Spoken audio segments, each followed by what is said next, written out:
TMC का विनाश शुरू होगा तो बहुत से लोग इसे कहीं धमकी ना समझ ले। जफर साहब, आप कह रहे हैं टीएमसी का विनाश शुरू होगा, कोई लोग इसे धमकी तो नहीं कहेंगे?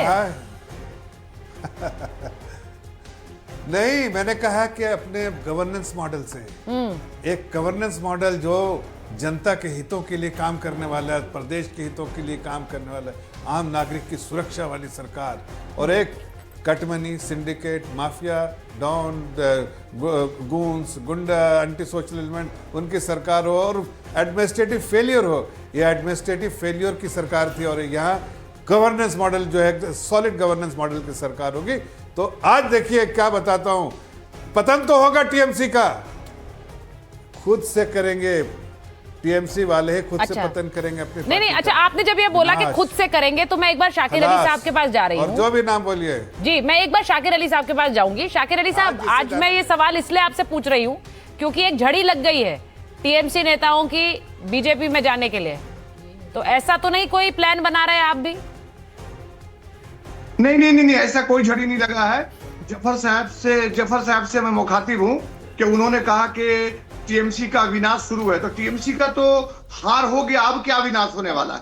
सत्ता आपको, आपके मुख्यमंत्री को, नवनिर्वाचित मुख्यमंत्री को मैं प्रणाम और बधाई देता हूं, आपके गवर्नमेंट को भी बधाई देता हूं, और साथ ही साथ आशा करता हूं कि कल जब शपथ लेंगे तो दुर्गा पूजा आने वाला है, 1.5 लाख रुपया क्लब को देती थी, उसका घोषणा होगा, और लक्ष्मी भंडार के जगह पर 3,000 का आपने वादा किया था, उसका कल घोषणा होगा, क्योंकि 2 महीना से वो लोग को लक्ष्मी भंडार नहीं मिल रहा है। और रह गया तृणमूल में जाने का, बीजेपी में जाने का कोई झड़ी नहीं लगा हुआ है, ये एक माहौल सा बना हुआ है, लेकिन ऐसा ग्राउंड पे नहीं है। नहीं भाई, लोग प्रेस कॉन्फ्रेंस करके कह रहे हैं कि माफ कर दीजिए, आप कैसी बातें कर रहे हैं? कितने प्रवक्ताओं ने प्रेस कॉन्फ्रेंस करके कह दिया माफ कर दीजिए, हमने ऐसी, हम जो ये सत्य है कि नहीं है? आप ही के सहयोगी है, वो तो प्रेस कॉन्फ्रेंस कर रहे हैं। रीजू दत्ता की मैं बात कर रही हूँ, उसके अलावा कई नेता ऐसे हैं। बीजेपी कह रही है कि झड़ी लगी है। हाँ, नहीं, जनता के बीच जो गलती किए हैं उनको तो माफी मांगना ही होगा। मैं भी तो शाकिर अली हूँ, मैं भी तो पूरा कलकत्ता घूम रहा हूँ, मुझे क्यों नहीं माफी मांगने पड़ रहा है? जो गलती करेंगे उनको तो जनता के सामने माफी मांगना ही होगा। अच्छा, जो गलती करेगा उसे माफी मांगना पड़ेगा, ठीक है? जो गलती करेगा उसे माफी मांगना पड़ेगा। वो कह रहे हैं हमने तो कुछ नहीं किया है, हम तो वापस इस विनाश की बात क्यों कर रहे हैं? क्योंकि वापस आपको लगता है बाउंस बैक कर सकती है यहाँ से टीएमसी? देखिए गार्गी जी, बाउंस बैक तो मुझे नहीं लगता है कर सकते, लेकिन ममता जी जो है ना, ममता जी स्ट्रीट फाइटर है, वो कुछ भी कर सकती है, तो इसीलिए बीजेपी को बहुत कॉशियस रहना पड़ेगा। और दूसरी बात, बीजेपी का चैलेंज तो है, क्योंकि 4 तारीख को जो टीएमसी के गुंडे, फुट सोल्जर्स है, वो शाम को बीजेपी के झंडे लेकर जय श्री राम बोल रहे थे। ये मेरा जहाँ पे घर है कलकत्ता में, नागतौला, वो सब एरिया में ऐसे हुआ है। जो ऑटो वाले जिनके पास वो टीएमसी का सिंबल था, घास फूल, वो कमल लेके चल रहे, तो ये नहीं होना चाहिए। मैं जाफर जी से इतना बोलना चाहती हूँ, जाफर जी प्लीज, लोगों ने जो आपको वोट दिया, ये जो जनादेश है, बहुत बड़ा अपेक्षाएं है आपसे, तो प्लीज टीएमसीफिकेशन ऑफ बीजेपी नहीं चाहिए। जैसे सीपीएम के गुंडे टीएमसी में आए थे, टीएमसी को गुंडे अभी बीजेपी में आएंगे।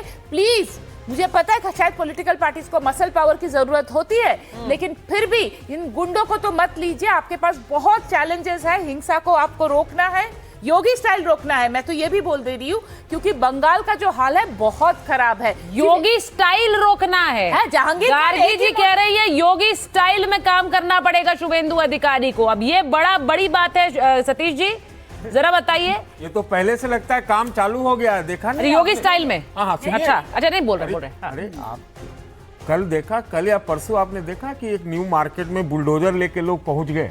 ये कौन लोग थे? हो सकता है टीएमसी के ही लोग हो, ये पता नहीं चला है, हालांकि तो पता नहीं कौन लोग थे। मैं आज दो तीन टिप्पणी करना चाहता हूं।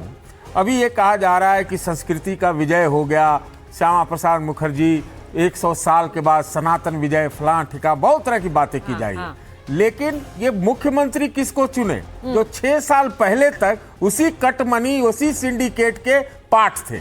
6 साल पहले ये भारतीय जनता पार्टी में आए हैं शुभेंदु अधिकारी, तो सब कुछ इनको मिल गया, सनातन मिल गया, हिंदू विजय मिल गया, सब कुछ मिल गया, लेकिन एक पुराना विचारधारा वाला जो इनके यहाँ से पैदा हुआ वो नेता नहीं मिला। एक बात और कहना चाहूंगा कि कहा जा रहा है, आज अमित शाह ने कहा गो तस्करी रुक जाएगी, घुसपैठिया मुक्त भारत हो जाएगा, ये हो जाएगा, वो हो जाएगा। सही है, वो राष्ट्रीय सुरक्षा की दृष्टि से और 370 से तुलना की है बंगाल के विजय को। तो आज जो है मेरे ख्याल से शुभेंदु अधिकारी उतने बड़ा मुद्दा नहीं है जितना अमित शाह ने आज अपना कद बढ़ाया है। अच्छा, अब ये देखिए, ये जो बात बोली है इन्होंने, जयंतो दा नहीं आपसे अग्री कर रहे हैं। अब जयंतो दा, ये सतीश जी का कहना है कि बीजेपी ने भले ही सरकार बना दी हो लेकिन अपनी विचारधारा वाला नेता नहीं मिला, टीएमसी से इंपोर्ट करना पड़ा। देखिए, अगर ऐसे बोलेंगे तो केसी पंत भी कांग्रेस से आया था, ऐसे बोलेंगे तो कांग्रेस से लेफ्ट विंग, राइट विंग, सेंट्री सब निकला, तब तो ये सब कांग्रेसी है। तो राजनीतिक दल के सुषमा स्वराज तो लोक दल के बेदेविलाल के सरकार के सबसे कनिष्ठ मिनिस्टर बने थे। सुषमा स्वराज अपने गुण पर, अपने कृतित्व पर, अपने आप को आज अगर आप सोचेंगे तो वो भाजपा ही सोचेंगे ना हम लोग। कभी तो Lokdal identity, she was the identity. Suvendu के बारे में मैं ये कहना चाहूंगा, मैं मानता हूं मोदी जी गारंटी, मोदी जी का इक्विटी, अमित शाह जी का स्ट्रेटेजी, ये सब तो बहुत चर्चा होगा, अभी और करेंगे। लेकिन आपको शुभेंदु को भी अगर आपको पसंद नहीं है तो भी डेविल को भी शेयर देना चाहिए।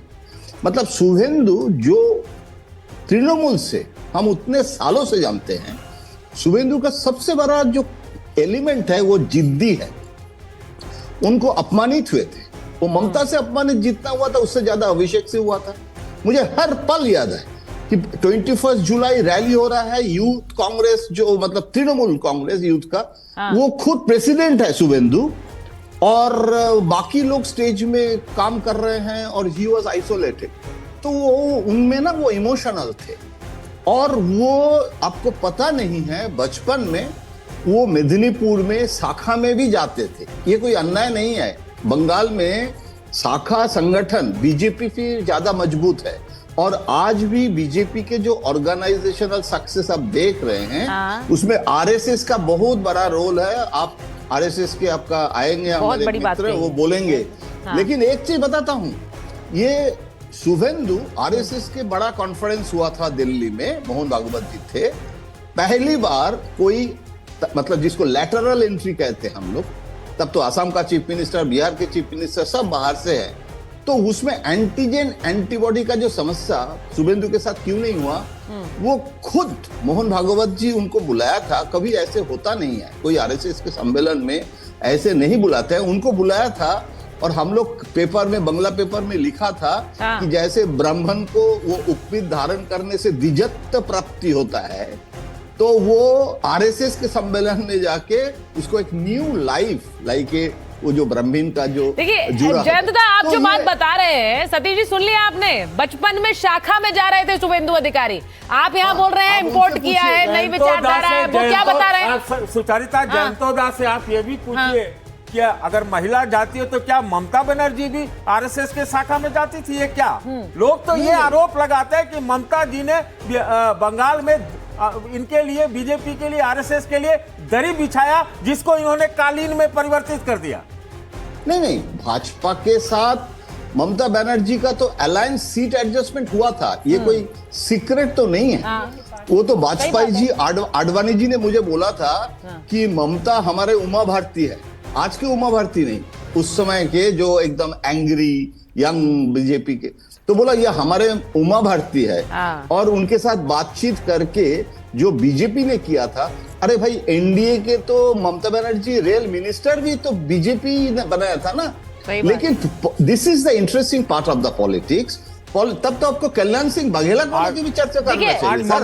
मैं एक बार संगीत रागी जी आ गए, मैं उनके पास जा रही हूँ। ममता को भी धन्यवाद देना चाहिए था भाजपा को। अच्छा, ममता को भी धन्यवाद देना चाहिए था भाई। ममता को इसीलिए धन्यवाद देना चाहिए, उसके एक कारण है, भाजपा को जरूर देना चाहिए, वो है कि extension of that CPMism has become TMC, मतलब सीपीएम जैसे। अच्छा, यानी कि जो वाम युग था, वाम दल का सत्ता थी, उसका भी बुरा जो एक उसका एक बुरी तस्वीर बनकर उभरी ममता बनर्जी की सत्ता, ये कह रहे हैं जयंतदा। मैं एक बार प्रोफेसर आगी के पास जा रही हूँ। प्रोफेसर आगी, ये बड़ी इंटरेस्टिंग बात अभी जयंत दा कह रहे थे, वो कह रहे थे शुभेंदु अधिकारी बचपन में शाखा में जाते थे, तो ये कोई बड़ी बात नहीं है। आज बहुत से लोग कह रहे हैं कि जो ममता दीदी के यानी टीएमसी से आए वो सबसे बड़े हिंदू नेता के रूप में अपने आप को दिखाना चाह रहे हैं। ये बहुत से लोग इस पर सवाल उठाते हैं, मैं उस पर जफर जी के पास जाऊं, लेकिन पहले आपसे पूछूंगी। देखिए सुचरिता, मुझे इस पर ज्यादा कुछ नहीं कहना है। जब से भारतीय जनता पार्टी बनी है, मतलब 2014 वाली भारतीय जनता पार्टी, और जब से भारतीय जनता पार्टी सत्ता में आई है, तब से बहुत सारे लोग बाल स्वयंसेवक हो गए हैं। उन्होंने शुरू कर दिया है कि वो बचपन में शाखा जाते थे, कोई कहना शुरू कर दिया उनके दादाजी का पूरा परिवार संघ में था, कोई कह देता है कि उनके नाना जी का पूरा परिवार संघ में था। सत्ता आती है तो ये सब होते रहता है। हम लोग ये बहुत बता रहे हैं उनके बारे में, वो वहाँ बहुत समय से रहे हैं, आप जानते हैं उनके बारे में, तो वो बता रहे हैं। जी जी जी। मैं लेकिन इसमें कोई दो राय नहीं है कि ऐसे बहुत सारे लोग थे जी जो राष्ट्रीय स्वयंसेवक संघ की शाखा में आते थे, राष्ट्रवाद से प्रेरित थे, लेकिन उनका राजनीतिक आउट जो है वो बंगाल में उस समय फल नहीं रहा था, तो वो दूसरे पार्टियों में भी गए हैं। ठीक। आप क्या ये हम इसे इनकार कर सकते हैं कि कन्हैयालाल मानिक मुंशी जैसे बहुत सारे ऐसे लोग थे जो राष्ट्रीय कांग्रेस में जुड़े हुए थे, लेकिन विचारधारा के स्तर पर आप देखेंगे तो ये सारे के सारे एक धारा कांग्रेस के अंदर जो भारतीय जनसंघ से मिलती थी और राष्ट्रीय स्वयंसेवक संघ के बहुत नजदीक थी। लेकिन उस समय चूंकि वो पनप नहीं पाके, उर्वर जमीन नहीं मिल पाई, उसलिए नहीं आए। ठीक है। लेकिन आज के दिन में इसमें तो कोई दो राय नहीं है ना कि ममता को उखाड़ फेंकने में शुभेंदु अधिकारी का सबसे बड़ा योगदान है। बिल्कुल। मैं ये नहीं राष्ट्रीय स्वयंसेवक संघ जैसा कहा, हमारी शाखाएं जो है वो 5000 के आसपास वहां पर हो गई। राष्ट्रीय स्वयंसेवक संघ के पता नहीं कितने लोगों ने अपनी तपस्या और लहू बहाया है वहां पर, अपने लिए, अपने आइडियोलॉजी के लिए कितना वहां पर जलालत सही है, इसमें कोई दो राय नहीं है। लेकिन हम कहते हैं ना, डी में अंतिम गोल मारना, वही फाइनली उसी के नाम पर चला जाता है। आप सेंचुरी लगाइए, अथक परिश्रम कीजिए, लेकिन जो गोल का नाम होता है ना, वो उसी के नाम पर होता है कि अमुक व्यक्ति ने मारा, पास कोई और दे रहा होता है, कैरी करके आप डी तक ले जाने वाला कोई और होता है, लेकिन जो डी में जाकर के गोल मारता है उसी के नाम पर होता है। सही बात तो है। इसमें कोई दो राय नहीं है कि भारतीय जनता पार्टी ने, कई बार ये लगता था, मुझे लगता था सुचेता जी 10 सेकंड रुकिएगा, बहुत इमोशनल मोमेंट है। कई बार सोचता था कि जो है वो महर्षि अरविंद की भूमि, महर्षि विवेकानंद, स्वामी विवेकानंद की भूमि, और जिसे वो कल्चरल नेशनलिज्म का सबसे बड़ा केंद्र हो सकता था। लेकिन दो आयातित, नेहरूवियन सेकुलरिज्म एक आयातित विचारधारा थी जिसकी कोई जमीन भारत में नहीं थी। नेहरू स्वयं भी भारत की संस्कृति से पूरी तरीके से कटे हुए व्यक्ति थे। और जो दूसरा रिप्लेस किया कांग्रेस पार्टी को, वो सीपीएम नाम का एक आयातित विचारधारा के लोग आए, उनको रिप्लेस करने वाला कांग्रेस की ही पृष्ठभूमि से आया।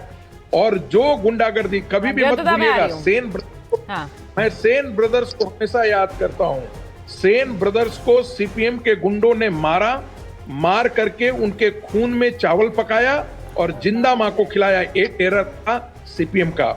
लगभग वैसा ही काम ममता बनर्जी जी ने किया। भारतीय जनता पार्टी के कार्यकर्ता, प्रोफेसर रागी जो आप बात कह रहे हैं उसको इसलिए ये इम्पोर्टेंट हो जाती क्योंकि आज गृह मंत्री ने ये बात कही। उन्होंने कहा इतने कार्यकर्ता जिन्होंने बलिदान दिया है पश्चिम बंगाल में सरकार बनाने के लिए, मैं उन सबको नमन करता हूं, आज उन्हें याद करता हूं। क्योंकि पश्चिम बंगाल में ये कहा जाता रहा कि आसान नहीं था सरकारों के सामने खड़ा होना एक और विचारधारा के साथ। लेकिन अब सवाल बड़ा ये है कि क्या जब बीजेपी की सरकार बनेगी तो हम प्रतिशोध तो नहीं देखेंगे कहीं, क्योंकि ये पश्चिम बंगाल में, जफर साहब, ये बहुत बड़ा सवाल है। पश्चिम बंगाल में ये सरकारें जब बदलती रही तो एक प्रतिशोध का अध्याय हमने देखा। तो आज आप अश्योर कर सकते हैं लोगों को कि वो प्रतिशोध नहीं देखने को मिलेगा? सुचरिता, जफर इस्लाम जी बोले, उससे 10 सेकंड मुझे बोलिए सर, बोलिए 10 सेकंड लीजिए। देखिए, देखिए, ममता बनर्जी जिहादियों एक सेकंड विधायक दल का निर्वाचित हुआ हो, कुछ कह रहे हैं, सब विधायक का समर्थन हुआ। बीजेपी में डेमोक्रेसी है, सब विधायक लोग ने चुना। संगठन को लेकर, जनता को लेकर जो कमिटमेंट भारतीय जनता पार्टी ने किया है चुनाव के दौरान, वो पूरा करने का काम कर रहे हैं।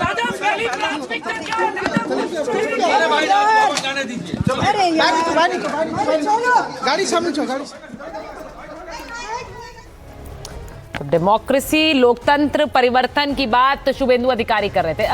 प्रोफेसर आगे अपनी बात कंप्लीट करिए, 10 सेकंड, फिर मैं जफर साहब के पास जाऊं। देखिए, मैं प्रधानमंत्री जी ने कहा कि बदला नहीं, बदलाव चाहिए, लेकिन जो गुंडों का तंत्र वहां पर खड़ा हो गया है जी, जो 34 साल में सीपीएम ने किया था और 15 साल ममता बनर्जी, आप जब तक उनका सफाया नहीं करेंगे, आखिर भगवान राम को भी हत्या करनी पड़ी थी ना, बाली की हत्या करनी पड़ी थी। सफाया नहीं करेंगे तब तक काम नहीं होगा, ये बड़ी बात है। मैं अब उस सफाया पर जा रही हूँ। प्रोफेसर आगी, वो सफाया कैसे होगा जफर साहब? अभी गार्गी जी ने कहा कि योगी स्टाइल में काम करना चाहिए शुभेंदु अधिकारी।